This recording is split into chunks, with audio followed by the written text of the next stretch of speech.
Hi.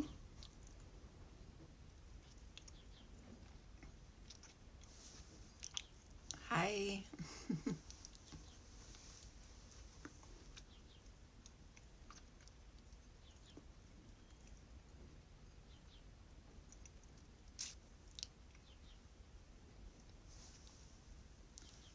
Hey, BFF Mel. Mwah.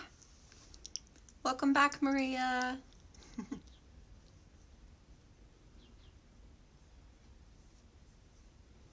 Hello, everyone. I'm just going to give everyone a couple minutes to join. It takes just a second for this to pop up in the news feeds. If you don't mind sharing, I would be very appreciative if you would go down and click share and share the live on your pages so that other nail professionals can jump in and join us for a brush up. Hey Michelle, it's good to see you again. Lunch was good. That has got to be like one of my favorite things about quarantine is lunch and naps. It's kind of like being on the Nail Talk, the Nail Those Profits at Sea cruise is you get to eat lunch and you get to take naps. The only like bad thing is you're not in this beautiful tropical nailcation space. So I would rather be on the Nail Those Profits cruise than in quarantine. Welcome back, Jessica. Welcome back, Beth. Welcome back, Karen. Just a reminder, if you're practicing at home, that you want to protect your space. It's not the salon where our tables are made for being solvent resistant, so protect your space if you're practicing at home. Also, if you are practicing at home, you may not have the ventilation that you're used to at the salon, so you may want to crack a window. Hey Sarah, I'm glad you made it from the beginning. Ooh, Eastern North Carolina, cool. I hope you're having a lovely day. Hi, welcome Annis. I'm glad you made it. Joanne, hi. It's good to see everyone. This is lovely. It feels like a networking event where you're catching up with everyone. I just hate that I can't hug everyone. I miss my bear hugs. Hi Nina, thanks for joining. Jennifer, it's good to see you. Oh, I miss you too, Joanne. Hi Patrice, welcome.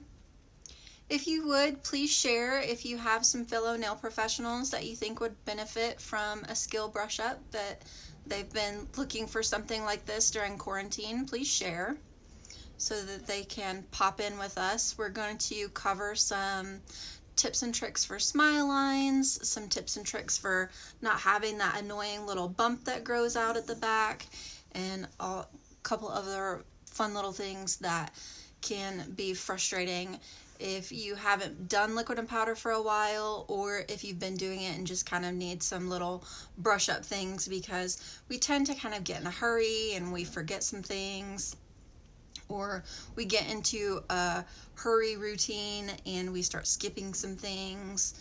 And so this is just kind of a brush up to get us back to maybe some things that we've forgotten, or some things that you maybe never got a chance to learn. And so kind of some cool things like that. Hey Sabrina, welcome. Oh, Karen, thanks for the virtual hug. I appreciate that. Thanks for coming and thanks for sharing. Those of you that are sharing, I appreciate it. And those of you that are going to practice, go ahead and get out some nail tips to practice on. You're going to need your liquid and powder brush and some pink, some white powder, your liquid that you're going to practice with. And after we work on some tips for a little while, you'll need a practice finger, or you can do everything on a tip if you don't have a practice finger. And then once we have just practiced with product for a while, we'll do some finish filing. So you'll need a file to practice the finish filing, and a Sharpie if you kind of want to see where your filing is going, if you want to color the nail with the Sharpie. So we'll give you a second to run and grab a Sharpie if you don't have that. So basically all you'll need is pink and white powder, your liquid, your brush, a Sharpie, and a file for finish filing. So I'll give you just a couple of seconds for those of you that want to grab that stuff. Make sure you have something to protect your table, something to wipe your brush on, and that should be everything. If you don't have ventilation at home, like what you're used to at the salon, crack a window. So, hey Amy, thanks for coming. I'm definitely gonna have to crack a window when I'm done. I didn't want to crack it during the live, or you would be listening even louder to wind chimes and chickens and cows. I would be competing with them for sound. Hey Ryan. And I didn't really want to compete with them for sound. All right, so does everyone have your supplies if you're gonna practice along? Does anyone need an extra second? I know there's a delay, so I'm just going to give it about 20 seconds before we get started, because I know there's a little bit of delay, so I want to make sure that you, A, had time to hear me tell you what you need, and then B, I know you might love the smell of monomer, however, it's still good for it to be ventilated. Welcome, Michelle. Hi, Janet. Welcome. We're just about to get started. Just kind of giving everyone a chance to settle in. I'm going to go ahead and get the camera flipped around and get things ready while everyone is getting settled in. Oh, nice, Sarah. I don't have a grain train at my place. Just cows, and then my kids' chickens. The chickens are right outside my bedroom window, though, and my nail corner is in my bedroom, so they're pretty easy to hear when I do these lives and such.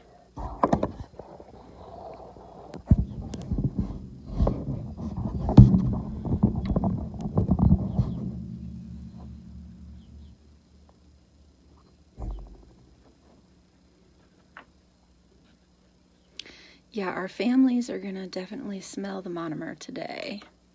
And they will now understand the smell of money. And if you're practicing at home on some tips, make sure that you get a variety of sizes of tips, because it's important that you don't practice all on the same size. Karen, I am a mean mom, and I would not let them get a rooster because I do not want to be woken up at the crack of dawn every day by a rooster. So I've heard many times about what a mean mom I am.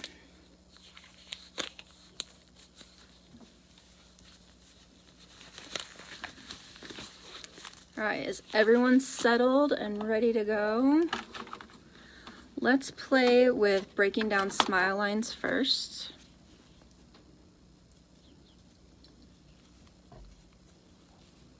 If you don't have product at home to play along with, I am going to save this live. It will stay on the Facebook page, and I will also migrate it over to the YouTube. So it will be available in both locations so that you can reference back to it when you have product to play with if you aren't able to play with us now. If mixed ratio is something that you struggle with, I have a mixed ratio video on YouTube. We also talked about and went over mixed ratio this morning on the Basics Live. So you can also go down to that Basics Live from this morning and watch that. Go ahead and completely submerge your brush to release the trapped air.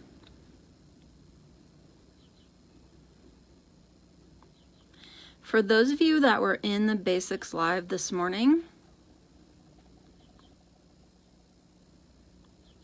the sheer powders have that frosted glass look. It's the opaque powders that look like an orange peel. So if the camera will focus,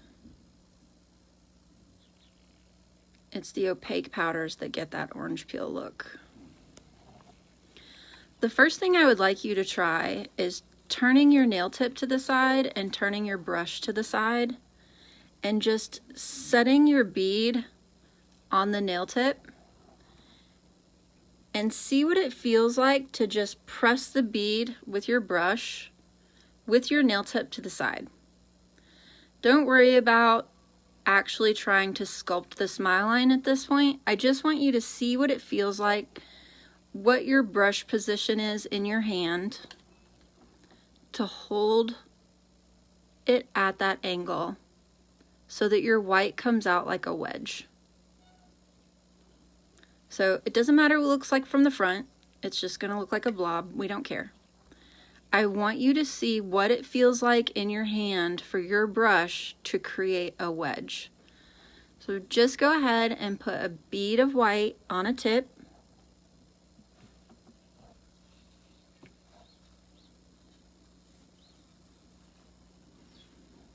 Hold your tip sideways.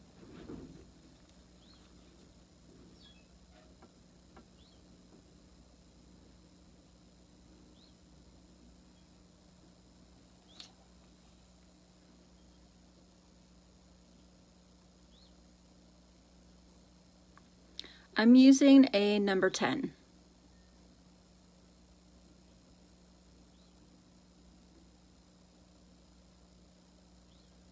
The brush I'm using happens to be a number 10. There does not happen to be a certificate for this class. This is just a live I'm doing out of the kindness of my heart. It's not actually technically a class with a certificate. Just kind of work your brush like you're working the bead, but obviously it's not turning into anything. We're just seeing what it feels like to work that white powder with our brush angled back, so that you get an idea how your hand feels with that brush angled back. And just do that on a couple of tips, like maybe 3 or 4.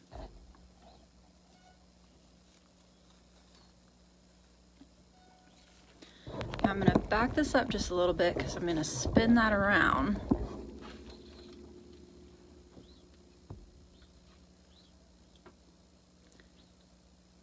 And I want you to continue to hold your brush at that angle.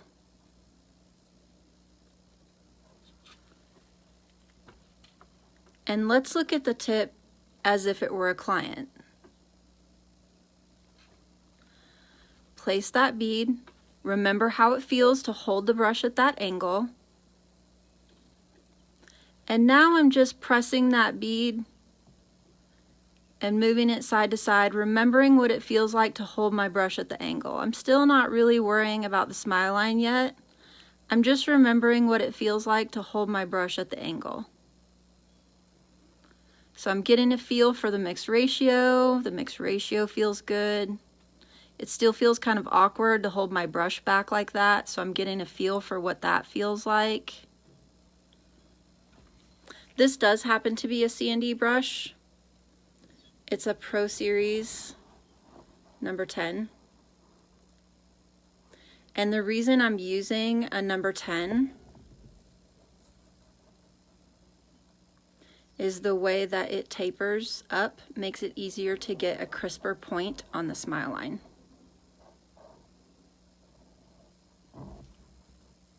So we're not really worried about where this product is going yet. All I care about is that you're learning how to hold that brush at that angle to start to create that wedge with the angle of your brush. So hold it from the side for that 3 or 4 tips. And then once you feel like you can hold your brush at that angle, now apply 3 or 4 tips, holding your brush as if you were applying it to the client with it at that angle.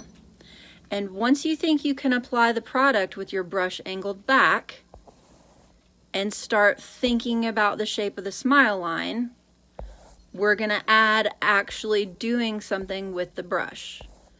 So I'm just scrolling back to make sure I haven't missed any questions before we get too far, because the questions will disappear. All right, it looks like I caught your brush questions. All right.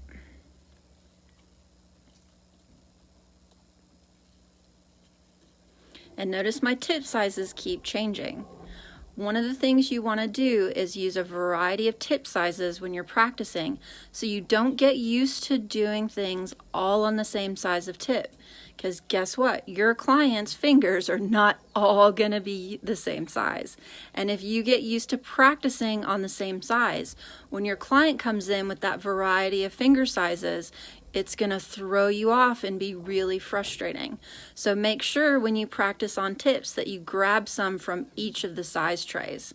And this is a really great time to grab those tips out of the closet that you've had for years and years, or the ones left over from school that you didn't use, or maybe you bought an oddball brand and didn't like them. Those are the ones that are great for practicing things like this on. Once you feel like you can comfortably hold your brush at that angle, let's move into actually trying to think about what we're doing with the product. I'm going to pull one of these little blob ones up to show you what I want you to think about.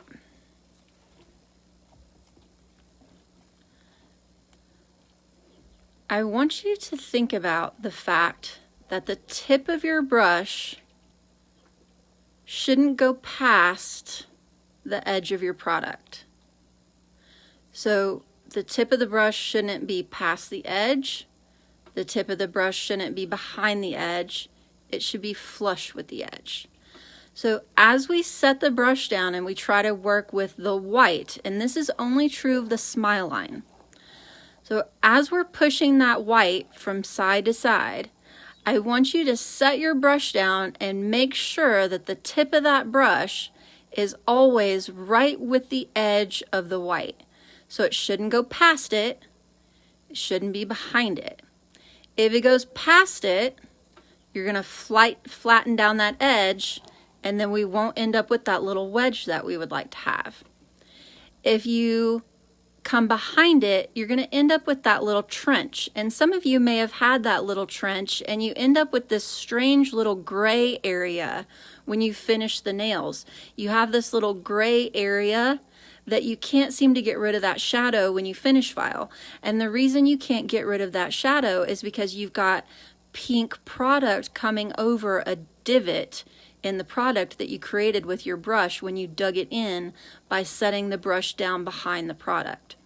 So keep your brush right up against the edge of the white as you're pressing it. Hey, Tina.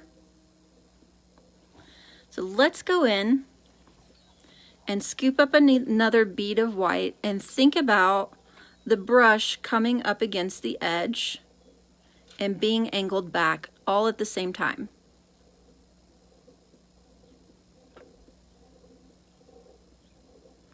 And that bead of product is going to be way too big for that little tiny nail. And this is where practicing on the different tip sizes comes in. You start to get to eyeballing the bead size that you need for different nails. Because again, we don't want to be filing for 20 years because we used the wrong bead or the wrong mix ratio. Place it, keep your brush angled back, and this time when we press it, we want our brush to be behind that edge of the product, exactly flush with the edge, not going past it, because if we're in front of it, there's our divot. If we go over it, there's our smash. We want it to be exactly at the edge of the product.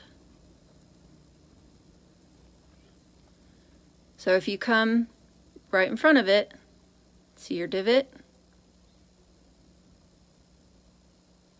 Anybody recognize that? If you go over it, now it's flat. And if you look at it from the side, now you have no edge to get your pink up against. So keep your brush right up to the edge of that white, exactly against the edge.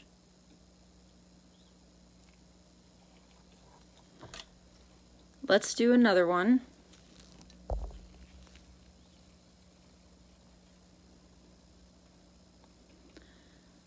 Question, I used to get bubbles that I could see in the set acrylic, but I haven't seen them in a long time. What could have caused that?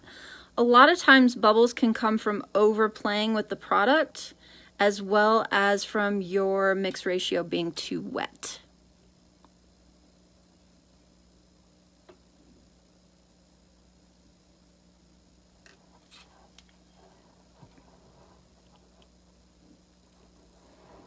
Now this time keep our brush angled back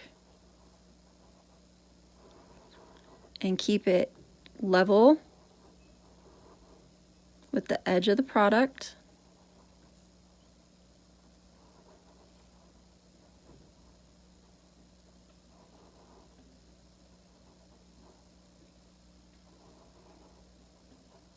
We're still not really worrying about how to make a smile line. We're just worrying about being level with the edge of the product so that it's smooth. You guys see now how we have that little wedge from keeping our brush at that angle?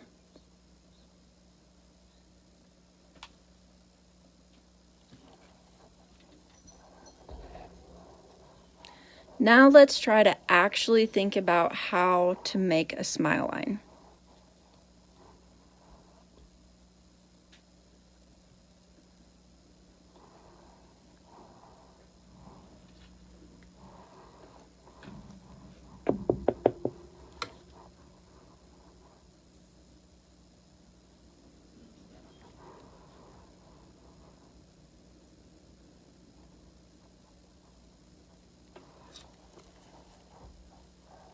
We're going to keep that brush angled back,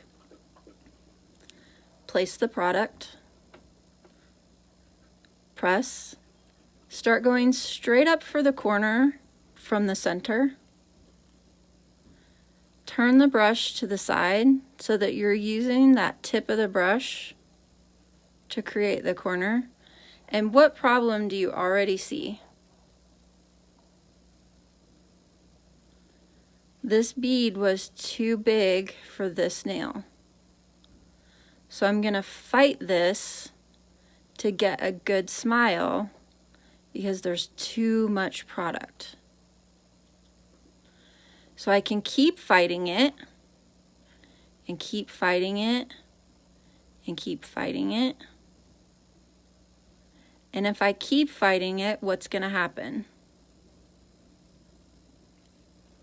Sure, I can get a good smile line and I can force it into place, but we're going to come back and we're going to do a lot of finish filing.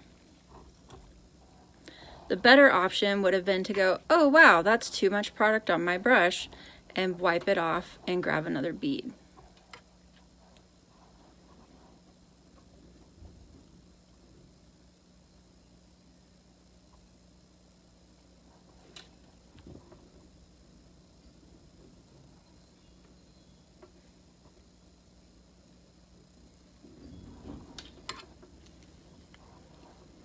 So let's set it down, press it and divide it. Keep the brush right at the edge of the product. Go straight up from the center, trying to create those corners. The corners are the first thing you want to worry about because it's the hardest part of the smile line.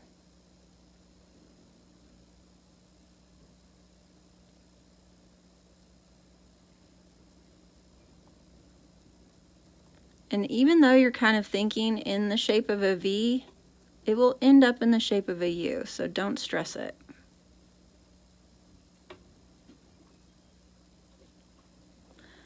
Then you can come in and press the rest of the nail.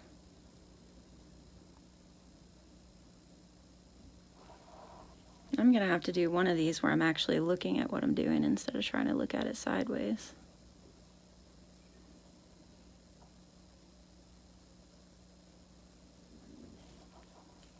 Then you can clean your brush out and come in and just really gently touch up any imperfections that you're unhappy with, but do it very, very gently.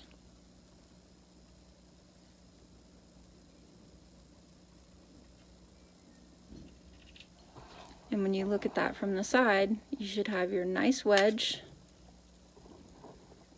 that tapers down to make your finish filing easy.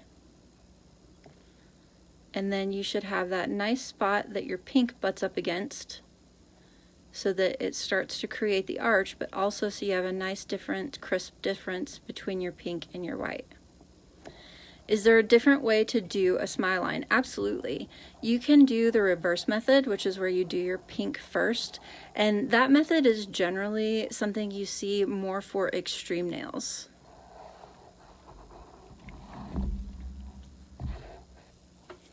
So let's play with that again. And I do break smile lines down even more in a YouTube video. This is more of a fast breakdown because it's alive and I want to get more things in. Let me see if I missed any other questions right quick. Hi Scott, hi Carol, hi Denise. All right, so let's get our 3 seconds in. And our 3 seconds. And then our 3 seconds. And here's our orange peel for those of you that were in there this morning.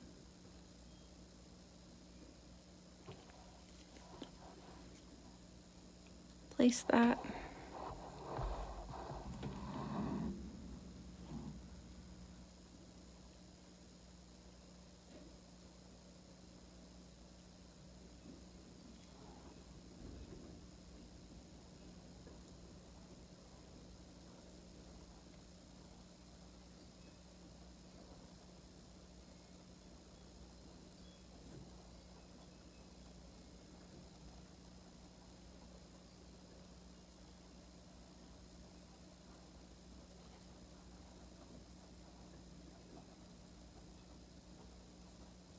Remember to turn your brush to the side when you're working on those sides.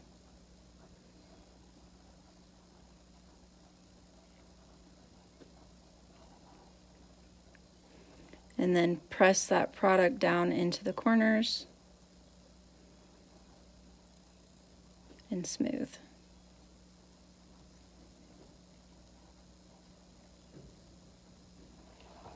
And then when you look at that from the side, you've got that wedge, so you're tapering down to the end so that you have less filing, and you've got that spot to buck your pink up against. Questions on smile lines before we start adding some pink into the mix?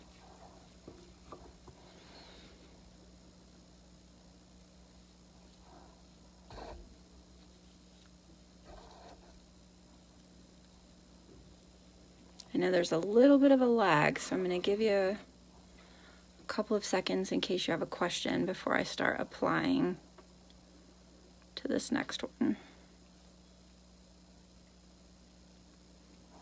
Yay, Tina! I'm glad you dug your brush out to play.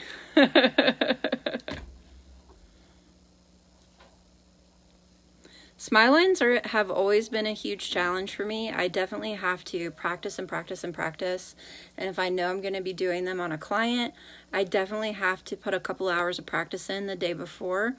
So if it's not something you do regularly in the salon, make sure that you bust some tips out and practice either the morning before or the day before if you're going to be doing smile lines on a client, because there's definitely a skill to it, an art to it, and it's like riding a bike. You do retain the skill, you do retain the muscle memory, but you do have to work at it.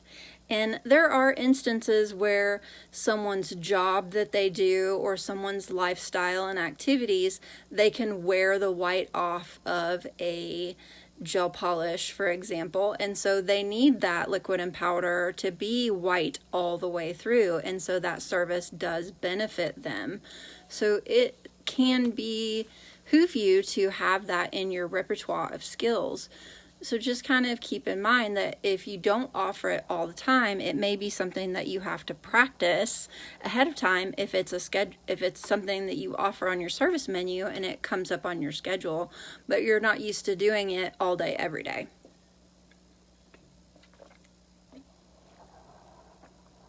All right, doesn't look like you have any questions. So let's see what it looks like to throw that smile line on there and then add some pink.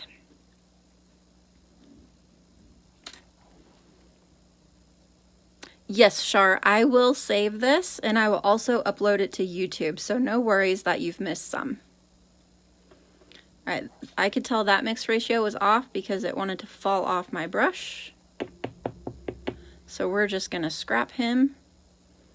There's no point in trying to use a bead that has the mix ratio off.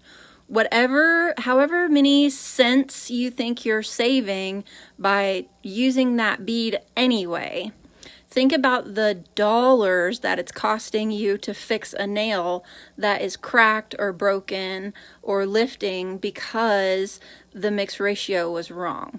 So scrap a bead that is a bad mix ratio.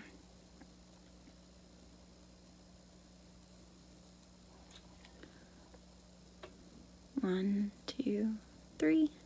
Oh, he doesn't want to work either.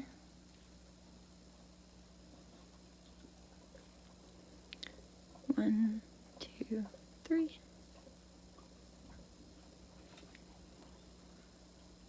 One, two, three. Alrighty then. I don't know if I'm leaving it too wet. One, two, three. Yes, Debbie, I will definitely save this. It will stay on Facebook, and once it gets buried on Facebook and it's hard to find, it'll be easy to find on YouTube. I have all of my stuff categorized on YouTube into playlists, and there's a liquid and powder playlist.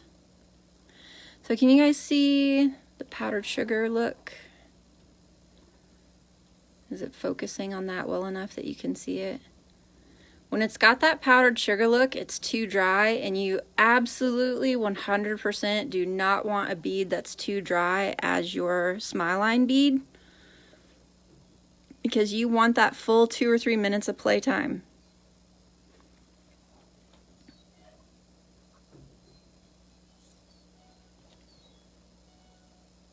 There we go, finally.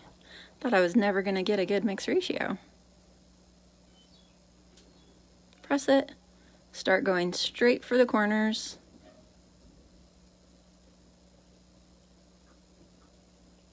Turning the brush when I get into the side. Straight for the other corner. Turning the brush when I get into the side. Then pulling down the product to get into the rest of zone 1. Keeping my brush flush with that smile line so I'm not smashing it and so I'm not creating any little dips in it. And just gently pressing and pulling my brush at the same time to make sure zone 1 is nice and smooth. And then I'm just really gently gonna smooth it out.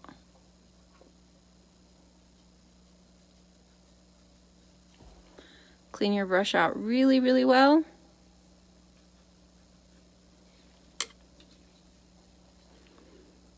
And just touch up any little imperfections that you're not happy with.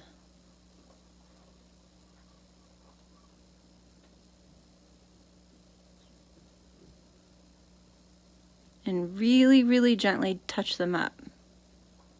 Don't be too aggressive.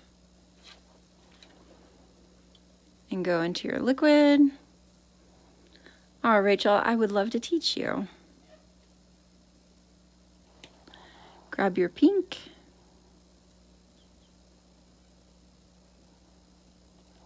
Now the trick with your pink, Amanda, I am using a C&D number 10. And this pink is too small to go in that zone. So I'm going to scrap him and grab another one.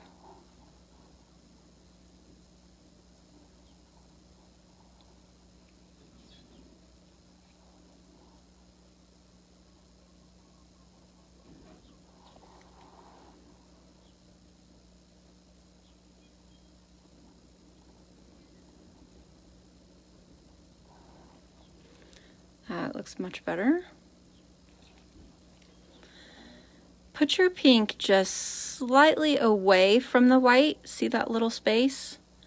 So that when you press it, it comes up against the white instead of over the top of the white. And then quickly go side to side, pressing it into place.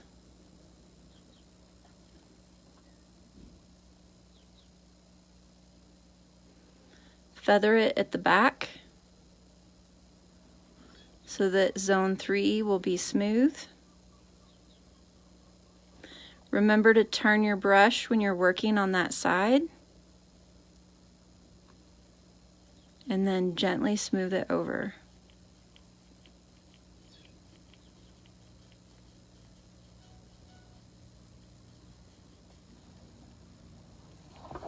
And see how that created our arch?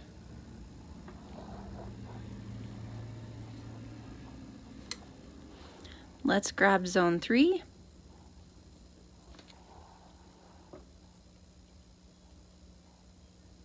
He needs to be smaller. Oops, he was too wet.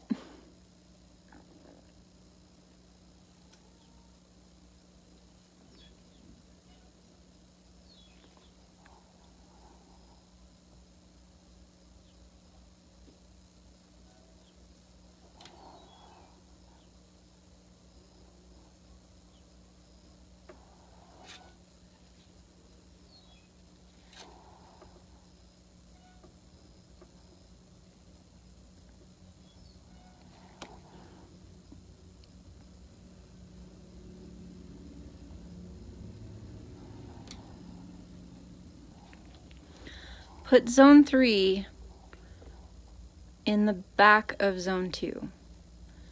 Then press it towards zone 3. Really taper it and angle your brush up.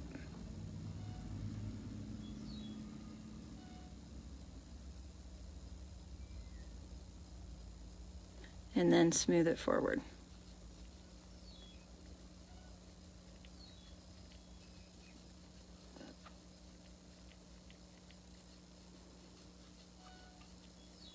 And that will eliminate that little bump of outgrowth at the back. So let's see what it looks like to put that on a finger. Let's clean all this up. Grab everything fresh.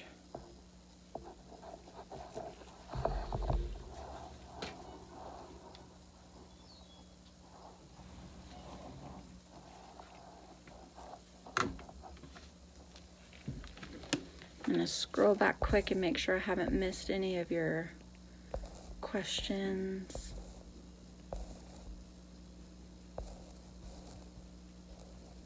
Rachel, you're welcome. Amanda, this happens to be a C&D Pro Series number 10.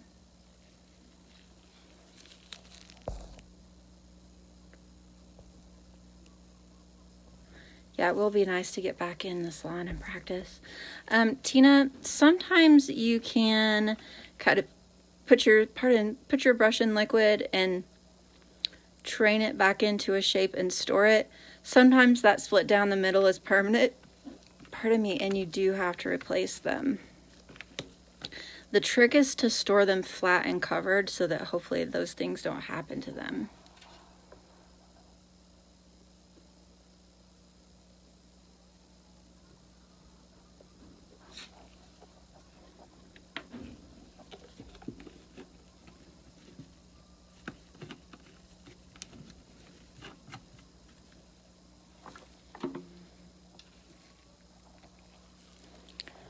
right, we've got our client.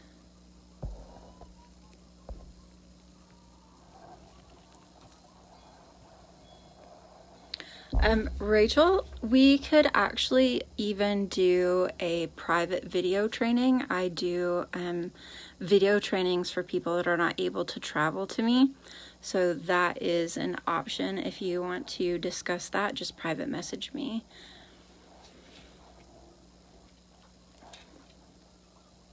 Otherwise, if you really, really are dying to travel to Iowa, I'm not going to stop you.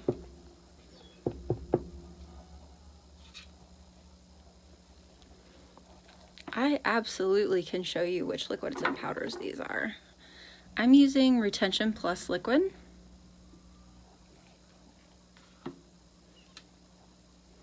This is Perfect Color. And I happen to use C&D products. So this is Perfect Color Pure White. And this is Perfect Color Blush.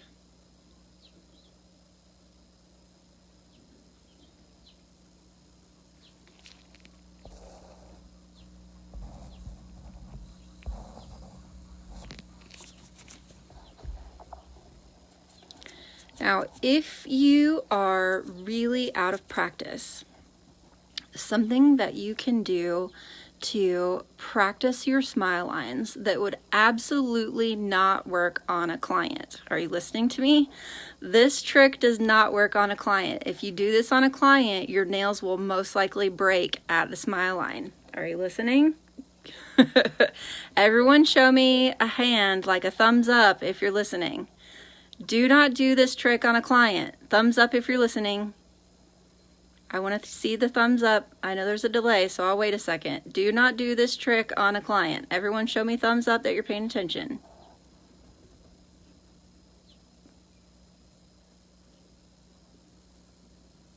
All right.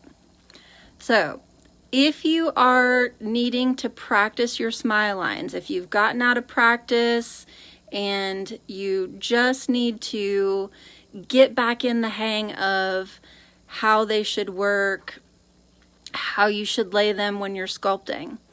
A cheat that you can use when you're practicing on a practice finger is to use a nail tip and a form and lay your smile line where the tip is. Now, if you do this trick on a client, if you put a form under the client and you lay the smile line exactly where the nail is, guess where your nail is going to break? It's going to break right along that line where you butted the white up against the nail. You actually need the product to overlap the nail. You can't have that white butt up against the nail to create the smile line. If you do that trick on a client, the nail will break. However, it's a handy trick for learning how to get that smile line and kind of teaching that muscle memory to your hand and your brush and learning how to practice them. So it's a handy practice trick, but do not do this on a client. All right, let's grab some white.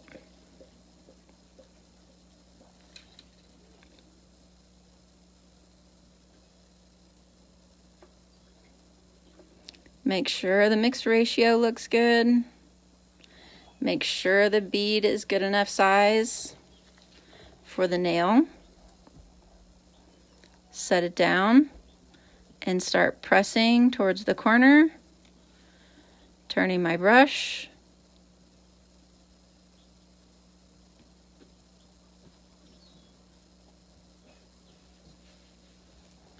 Towards the next corner. Turning my brush.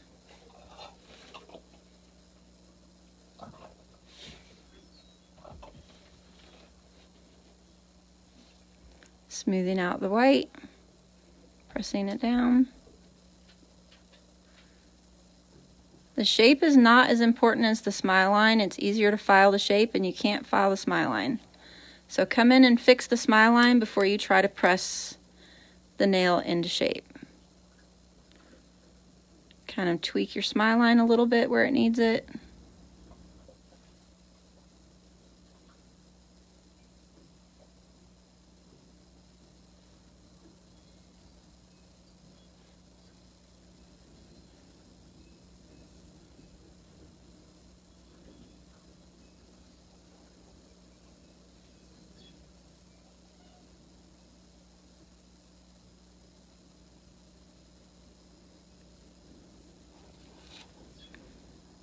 then you can come back and mess with your shape.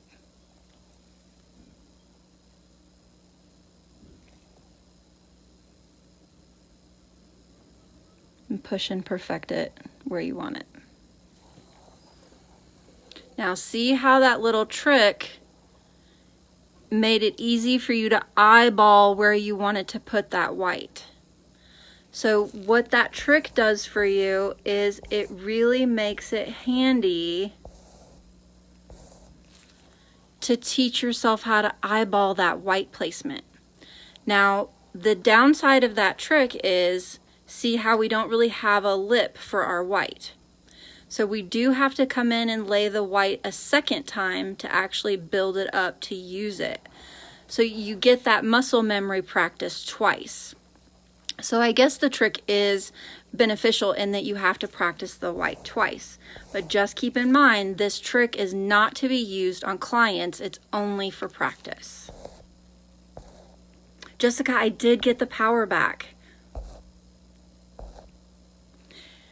Yes, Sarah, you hear the dog laying under my feet. That is why the camera keeps moving around, because I bought the fancy stand that Lauren recommended. So when I bumped the table, the camera wouldn't move, but it does not account for the dog being under your feet moving the stand around. Let's grab another bead of white. Make sure it's big enough. Give it 3 seconds on the brush to make sure the mix ratio is going to be good. Place it. Take some of it up one side. Make sure you turn your brush going up the side.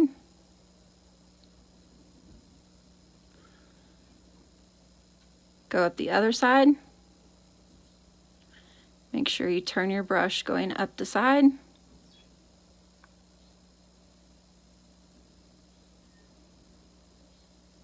And yes, that sound would also be chickens. My kids have chickens. Make sure you're keeping your brush flush with the smile line. You're not going past it or staying behind it to keep your smile line nice and crisp. And then when you get it where you want it, smooth it.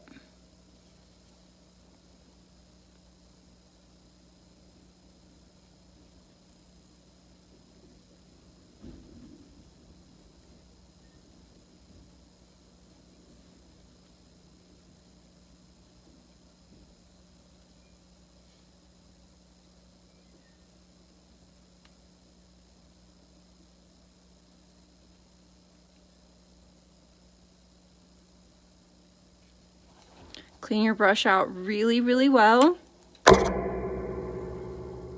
And come in and just press any little imperfections that you're not happy with.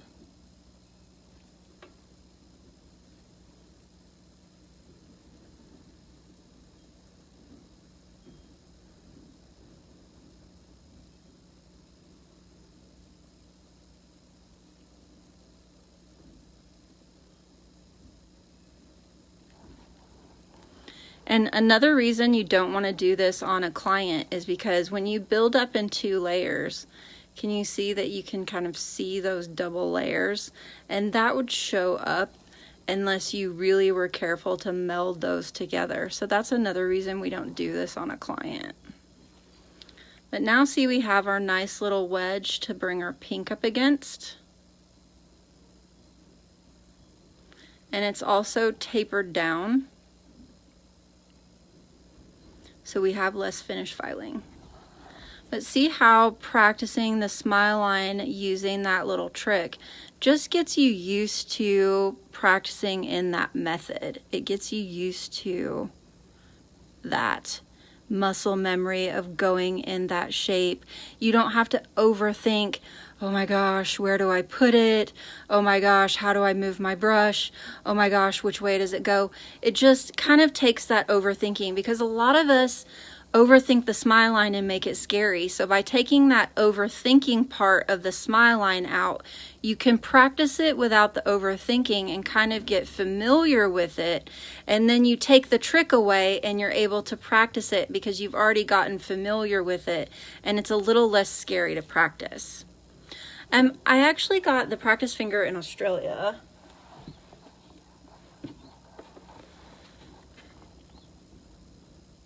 There's the website. I also have the trainer hand, and I'll be busting her out tomorrow for the live tomorrow, because what I'm going to be demoing, I'll need the hand to be able to hold itself.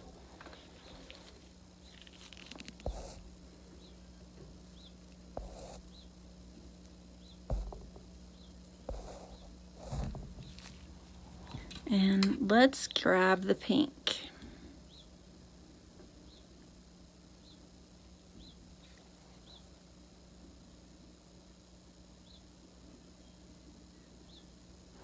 I need a larger bead than that.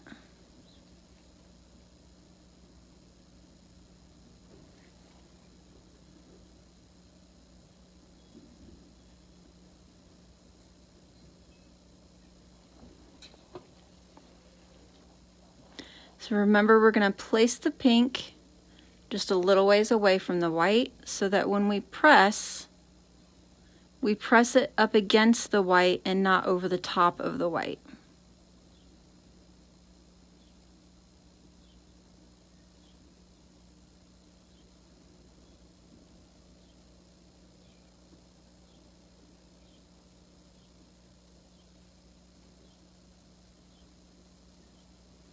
And keep in mind, if you use this little trick, that your finger, your nail on your finger is now twice as long as what it would normally be. So you may need more than 2 beads to cover that.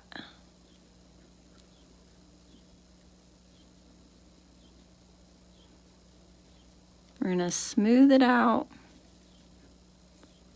And see how, even though I haven't finish filed, I still have a more crisp definition between my pink and my white because I have that wedge at the white.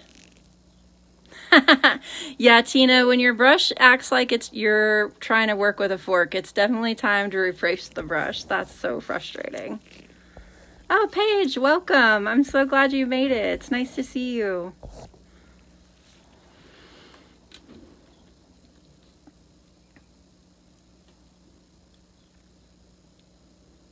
So let's go ahead and grab a second bead for zone 2.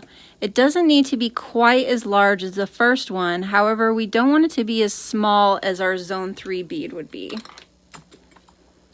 We are going to go ahead and place it in the back of zone 2.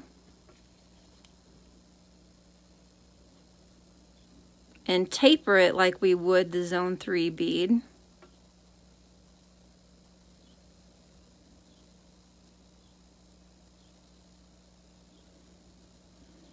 And basically treat it like a zone 3 bead, blending it into zone 2, tapering it towards zone 3, because we don't want it to create a lump.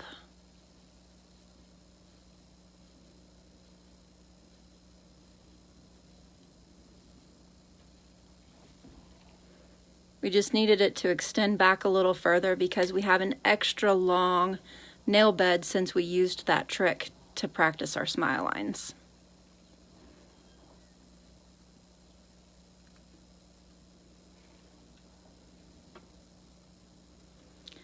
Now that we're going to do that zone 3 bead, we definitely want to make sure we get a nice tiny bead so we don't have a lot of excessive filing, and so we don't have that annoying little bump when the nails grow out.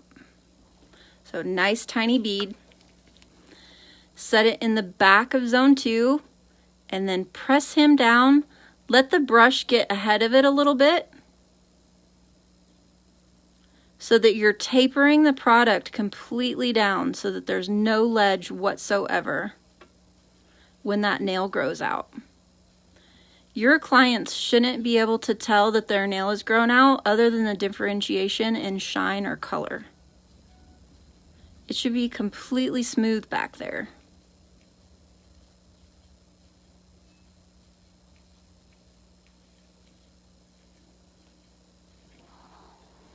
So see that nice smooth transition back there? That's from tapering that zone 3 bead with our brush angled up and from letting the brush get ahead of the product just a little bit. Let me show you that on a tip while I'm gonna set that guy up there to let it dry.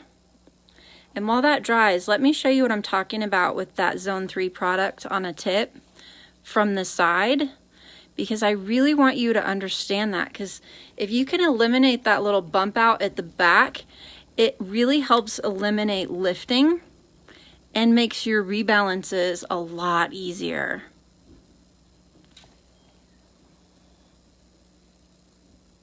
So I'm going to get kind of a good sized bead so that you can actually see the product and just set it down.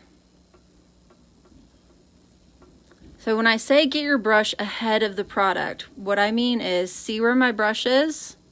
So when I press it, see how the brush goes ahead of the product? The product isn't squishing out of the brush is ahead of the product. So when the brush tapers down at that angle, the brush is in front of the product. So then when you look at it up here, the product is smoothing down to the nail at that slope.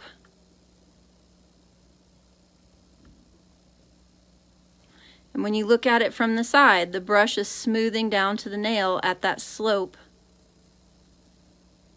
So what that means is as that nail grows out, that is a completely smooth surface. So when you finish file it, if you've ever finish filed and you're finish filing and there's that little white ledge around the nail, sometimes that's from your mix ratio being too wet and the nails are already lifting. And sometimes it's because you already have that little ledge. So if you can take your finger back there and you can kind of catch it, then you know it's from the little ledge versus your mix ratio being too white. So by really angling that brush up, you eliminate that little ledge. And if I stick my hand, actually, let me stick my brush case. Actually, let's do this file. See how there's no ledge back there and we haven't even finished filed yet. That's all from that brush angle and getting the brush ahead of the product. So eliminating that little bump really helps get a nice seal when we finish file, in addition to making sure that you're not going to have that lifting that comes in with having that little bump, because that little bump actually catches on things. And once their nails start catching on things, what do our clients do to them? Anyone? Anyone? Bueller? Bueller?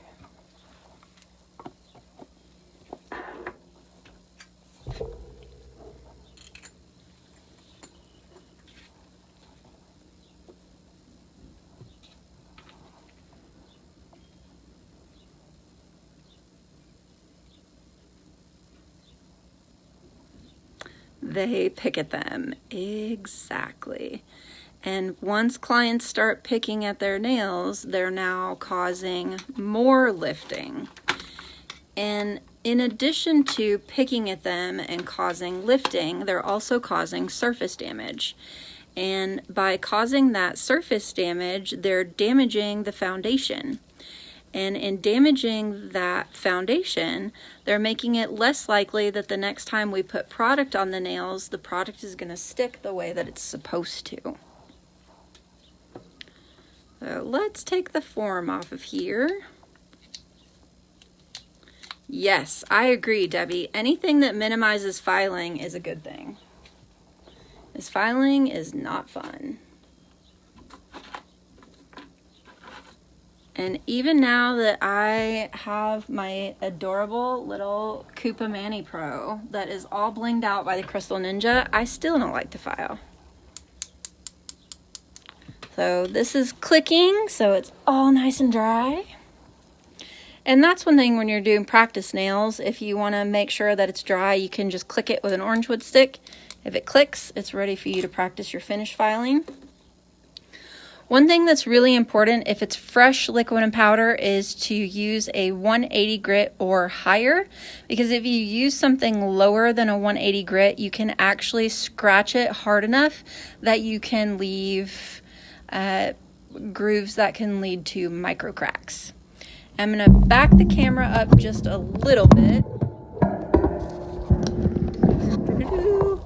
so that you can see the file strokes a little better.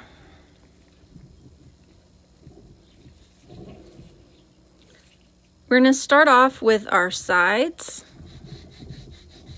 It's really important that you keep your file straight on the side, because if you come in at an angle, you can cut out your under arch.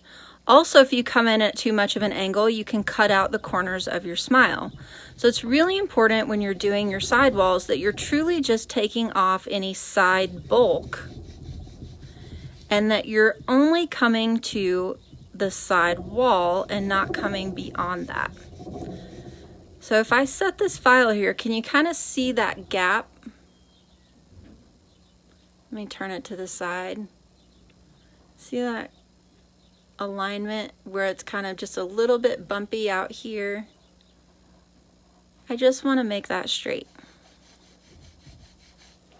And I want to do the same thing on this side. I want him to be nice and straight. And then we want to perfect our shape. This was sculpted, so it definitely needs a little smidge of help.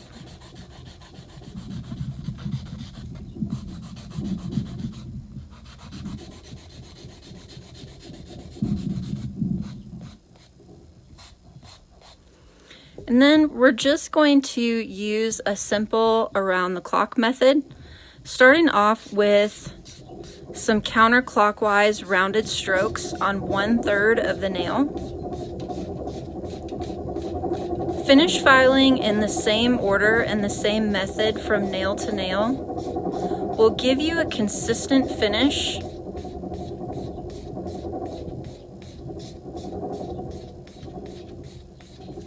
And once you get used to the method that you use, it will also speed you up.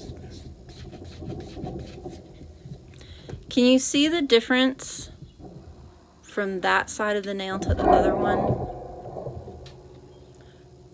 Just from that one rounded stroke.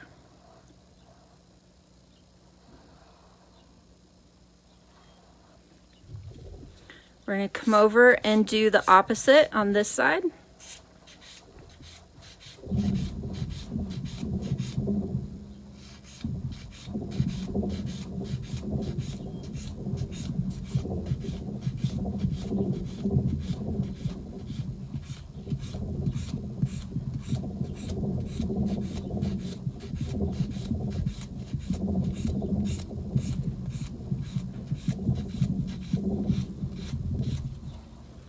Then come out to zone 1 and we're going to taper towards the barrel C.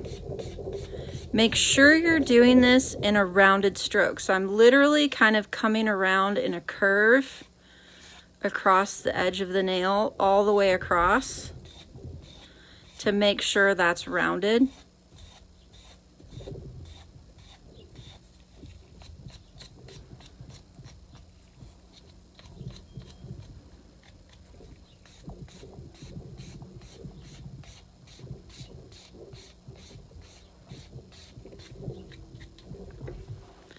Hold that up. Can you see how that finishes out when you use that taper down?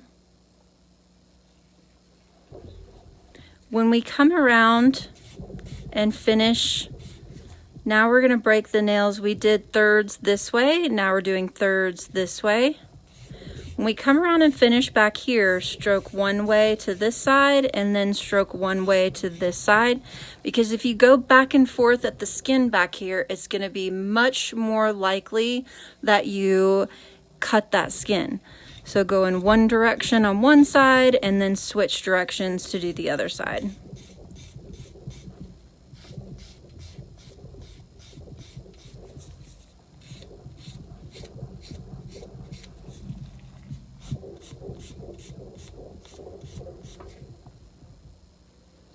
Then when you're ready, you can switch to the arch.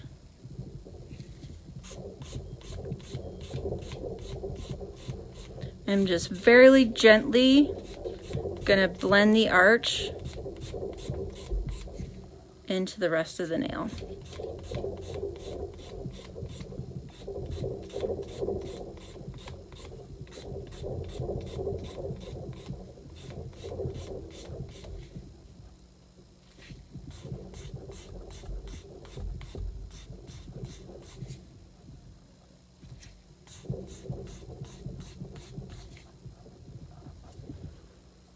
So then you have a smooth arch this way and a smooth arch this way.